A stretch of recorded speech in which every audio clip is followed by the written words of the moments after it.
bah, écoute, on vient prendre un peu de tes nouvelles parce que on voit que ça déferle même derrière toi. Ça a l'air d'être quand même assez copieux ce que tu traverses en ce moment. Écoute, écoute, ça va. Ouais, ouais, c'est correct. Je pense qu'il y a 6-7 mètres de creux maximum. Après, ça déferle un peu parfois. C'est trop beau. Ce qui a été compliqué là, c'était le changement de direction cette nuit là, parce que j'ai dû m'y reprendre à plusieurs fois. En fait, j'avais quand même 50, 40, 48 nœuds là précisément à des moments.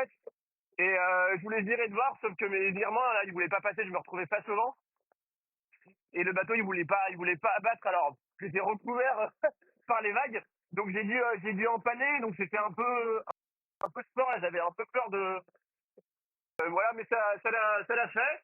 Et là, je suis vraiment en mode aventure, quoi. Enfin, genre, mode, ouais, plutôt aventure que perf pour préserver le bateau et faire en sorte qu'il n'y ait rien qui s'abîme, quoi. C'est ce qu'on appelle une entrée en fanfare dans l'océan Indien quand même. Ouais, c'est sûr que c'est cool d'être accueilli par une petite deb comme ça.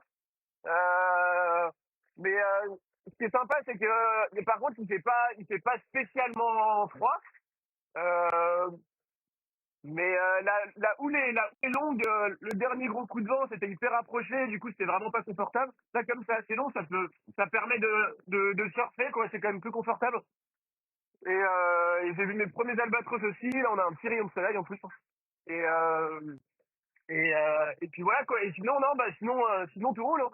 Et ben, on voit que tu as le copain Louis qui est pas très loin. Il nous a dit que vous aviez un petit peu papoté à la VHF même ces dernières heures.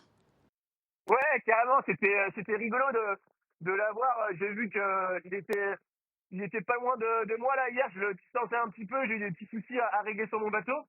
Et là, il était à 10 000, donc je l'ai appelé à la VHF et c'était chouette de savoir que t'es pas tout seul là dans cet océan. Donc c'est cool. Et puis Louis, c'est un bon copain, j'aime bien. Ouais. Et alors bah justement, tous les deux, vous avez choisi d'aller plutôt vers le sud, contrairement aux gros des copains qui ont plutôt choisi d'aller un peu plus au nord. Comment tu te projettes justement sur la suite et pourquoi un peu cette trajectoire? Bah écoute, après enfin, en fait j'ai fait aussi en fonction de l'endroit où je me trouvais.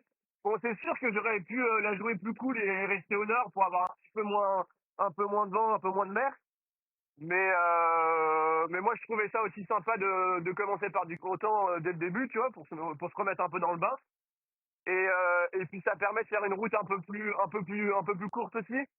Donc voilà. Et puis avec Louis, on n'aime pas trop faire comme les autres, quoi. Tu t'es dit que commencer d'emblée dans le dur le mois qui vient, c'était une meilleure solution, quoi. On a un beau petit surf là, on a 23 nœuds là. Wouhouhou, ça envoie. Euh, et ben ouais, je vous disais que ouais, c'était bien. Moi, ça me permettait de me remettre un peu en confiance, quoi. Parce que c'est vrai que dans la sous Atlantique, là, toute la descente, les conditions, elles étaient quand même assez tranquilles, un peu trop tranquilles. Donc là, on sait que dans le Grand Sud, ça va souffler. Donc commencer par un petit coup de vent, moi je trouvais ça intéressant que de toute façon ça amenait ici, donc je suis passé par là, hein. Ouais, ça va. Et du coup, bah forcément, c'est des endroits un peu isolés. Vous avez ces fameuses balises à déployer. Ça fait partie du programme pour toi dans les jours qui viennent. Est-ce que tu peux nous en dire un petit peu plus? Mais ouais, moi ma balise Argo, pour le coup, j'ai déjà déployé. J'ai déployé il y a je sais pas 10 jours, je pense. Et c'était trop chouette de pouvoir contribuer d'une certaine façon un peu à la science de façon très modeste. Mais voilà, je sais que maintenant mon Argo flotte, on peut la suivre le site officiel. Et tous les 10 jours, elle va remonter 2000 mètres de profondeur et hop, elle va envoyer des données sur le taux de salinité, la température de l'eau, la dérive. Donc voilà, donc c'est des informations intéressantes et voilà, c'est des passages où il n'y a pas forcément beaucoup de bateaux qui passent. Donc voilà, c'était cool de pouvoir faire ça. Et est-ce que tu peux nous dire un petit mot sur le programme Adopte Flotte?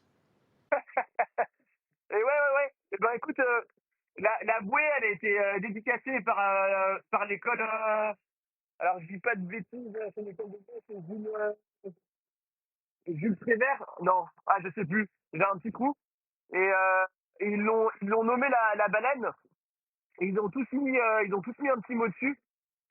Donc voilà, c'était sympa d'avoir des enfants à contribution aussi. Et puis l'idée, ça va être de pouvoir venir les rencontrer à mon retour pour leur expliquer un petit peu comment s'est passé le déploiement de cette bouée. Et puis pourquoi pas leur raconter aussi le Vendée Globe à bord de freelance.com. Donc voilà, c'était voilà, une initiative des enfants.